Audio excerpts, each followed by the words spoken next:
Hello everyone, আসসালামু আলাইকুম।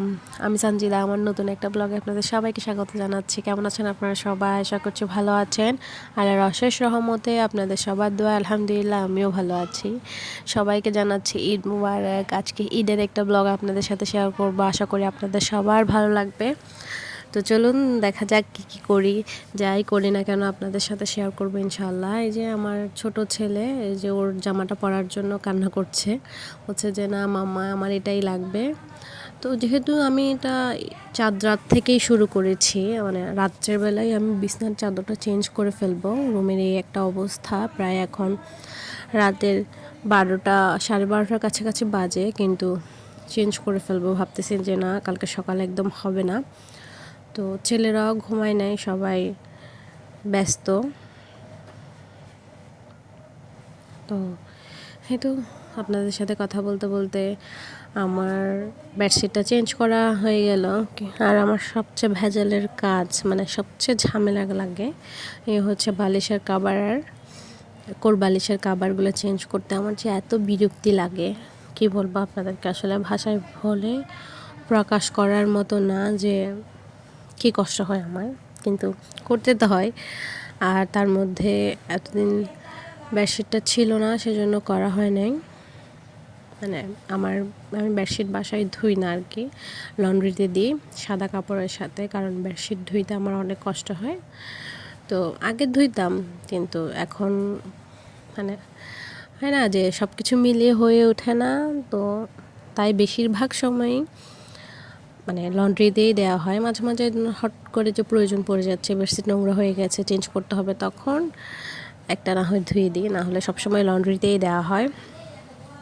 তো লন্ড্রি থেকে সব কাপড় একসাথে নিয়ে আসলো, যেহেতু এবার ঈদের আসলে আমাদের তেমন কারো জামা কেনা হয়নি, কারণ রমজানের ঈদ গেল, 2টা মাস চোখের পলকেই চলে গেছে।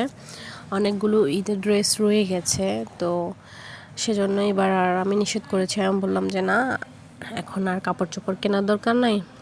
তার মধ্যে আমরা একটু আসে না যে সবার পরিস্থিতি সবসময় একই রকম যায় না, তারপরও আলহামদুলিল্লাহ আল্লাহ পাক ভালো রাখছেন, তো শুধু শুধু অপচয় করবো কেন, তাই সেজন্য কিনে নেয়।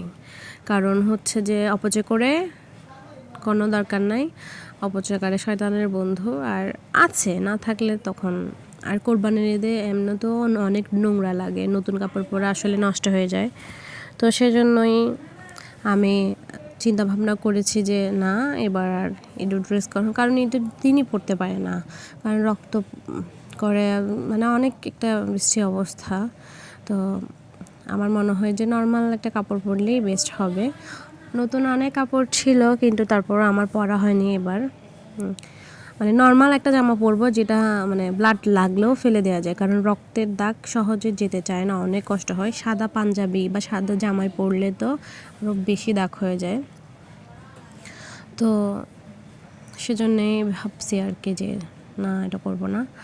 আর বেডশিটও এবার আনাই নেই, যেহেতু ঈদেই বেডশিট কিনেছি, 2-3টা বেডশিট ঈদে কেনা হয়েছে। তো ভাবলাম শুধু শুধু অপচয় করে লাভ কি। আর কোরবানে আমাদের সচরাচর তেমন মেহমান আসে না, জাস্ট আসলেও হচ্ছে খাবার দেওয়ার জন্য আর কি, মানে যেই তবরকটা রান্না করা হয় তবরকটা দেওয়ার জন্যই আসে মানুষ।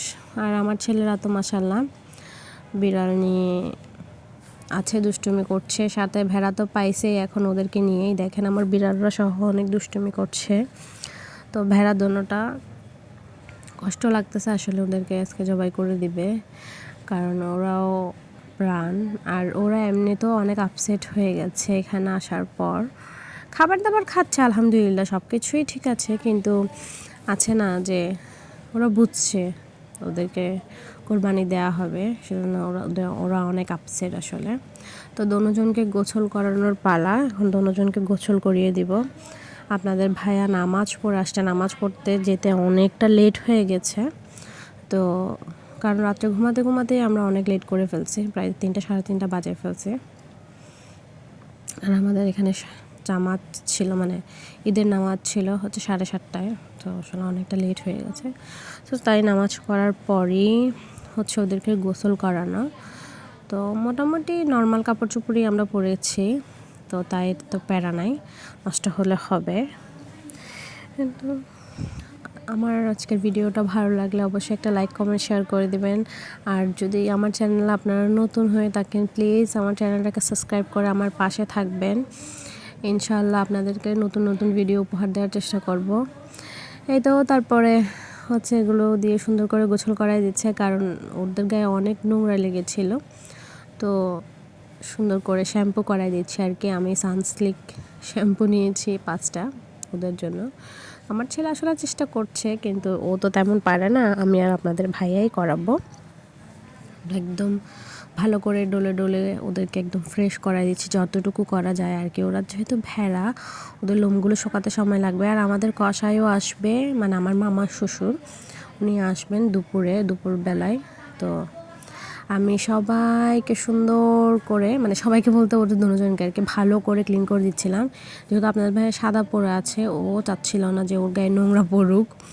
তো আমি বললাম যে ঠিক আছে, আমি যেহেতু নর্মাল জামা কাপড়ই পরেছি, আমি ভালো করে একদম গোসল করাই দিচ্ছি ডলে ডলে। আপনাদের ভাই অবশ্য আমাকে হেল্প করেছে, কারণ পানি বারবার আনতে হয়েছে। পরে একটা পাইপ লাগানোর ব্যবস্থা করতে হবে, কারণ পাইপ না লাগালে এভাবে বালতি দিয়ে কেটে কেটে পানি কতক্ষণ আনবো।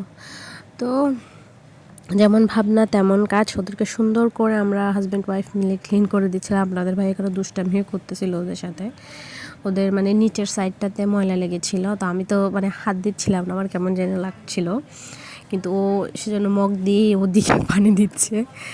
তো মোটামুটি ওই রকম ক্লিন করতে গেলে আসলে ওদেরকে একদম ডলে ডলে 2 ঘন্টা ধরে গোসল করাতে হবে, সে সময়টা পসিবল না এখন। জাস্ট হচ্ছে যে যেটা নিয়ম অনুসারে ওদেরকে গোসল করানো, তারপর আমি যতটুকু সম্ভব ক্লিন করার চেষ্টা করছি দুজনকেই। তো দেখতে দেখতে আজকের ভিডিও শেষ পর্যায়ে চলে আসলাম। বাকিগুলো ইনশাল্লাহ আপনাদেরকে আরেকটা ভিডিওতে আপনাদের সাথে শেয়ার করব। তো পুরো পার্কিংটাই আপনাদের ভাইয়া ক্লিন করে দিয়েছে, যেহেতু একটু পরেই জবাই হবে ভেড়াগুলা, সেজন্য ক্লিন করতেছে। আজকের ভিডিওটা এ পর্যন্তই, দেখা হবে আবার কোনো ভিডিও নিয়ে ইনশাল্লাহ। ঈদের আমরা কি করি সব কিছু নিয়ে নেক্সট আরেকটা ব্লগ থাকবে। আজকে বিদায় নিচ্ছি, আল্লাহ হাফেজ, আসসালামু আলাইকুম।